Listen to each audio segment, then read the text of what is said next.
Do you want to learn how to handstand? Are you sick of falling over all the time? Or are you just plain terrified?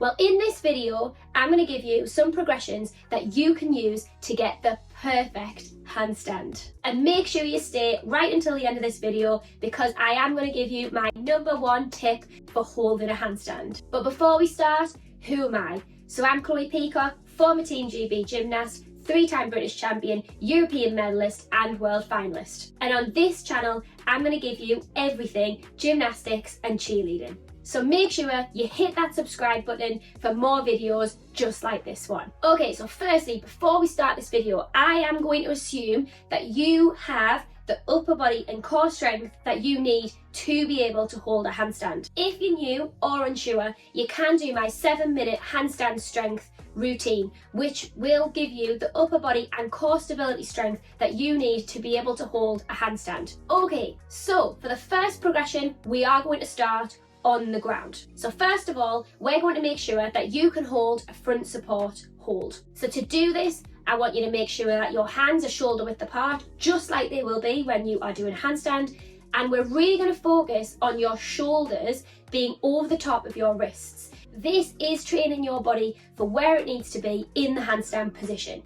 It is training your shoulders and your body to understand where your weight needs to be. Okay, progression #2, we're going to stay on the floor and we are going to do a wide arm plank hold. So when you're in this position, I want you to think about everything that we did for the front support position. However, your arms are going to be squeezed towards your ears.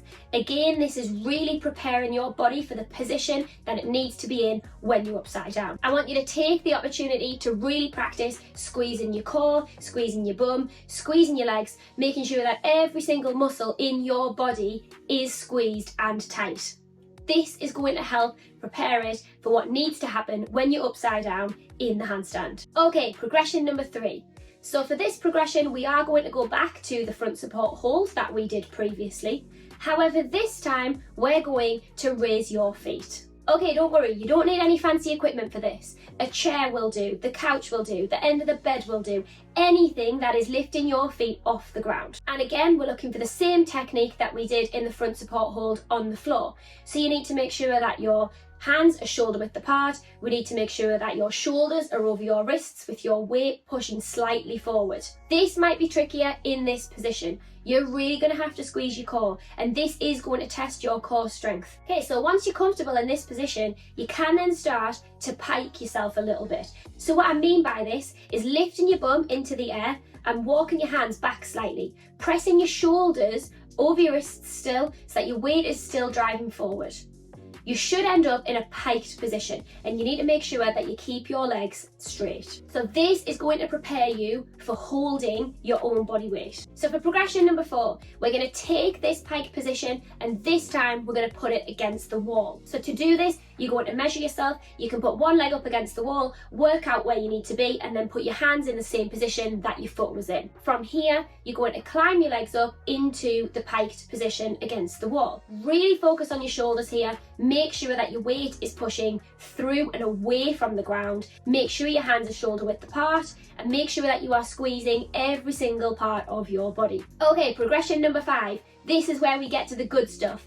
This is where we're going to actually start practicing some handstands. So for this progression, we are going to practice a handstand against a wall, as this is going to give us the confidence to be able to go upside down and hold this position. So you can do this 2 ways. You can face the wall or you can face away from the wall. Now, I would suggest that you do have a go at both. However, my advice would be to have your chest against the wall, as this is going to really allow you to build the strength to do a handstand.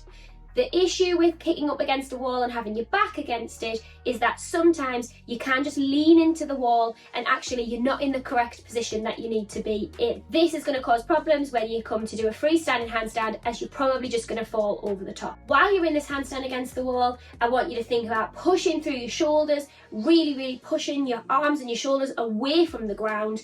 I want you to squeeze your bum. I want you to point your toes. I want you to squeeze your legs. All of these things are going to give you the straightest, longest handstand possible. Doing this against the wall is going to give you the confidence to be able to practice these parts without worrying that you're going to fall. Okay, so by now we should be pretty comfortable upside down. So now we're going to think about some progressions to actually get us into the handstand. Okay, so progression number 6. We're going to go back against the wall and we are going to do a tucked handstand. So while we're doing this tucked handstand, I want you to really start to get to grips with where your weight is here.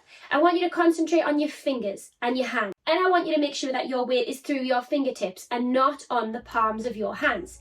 If your weight is on the palms of your hands, you are just going to fall down backwards in the handstand. You must make sure that you are gripping the floor and that your weight is through your fingers. And once we're comfortable with this, that's going to lead us into progression number 7, which is to do some donkey kicks. So we're going to start with our hands on the ground in a crouched position.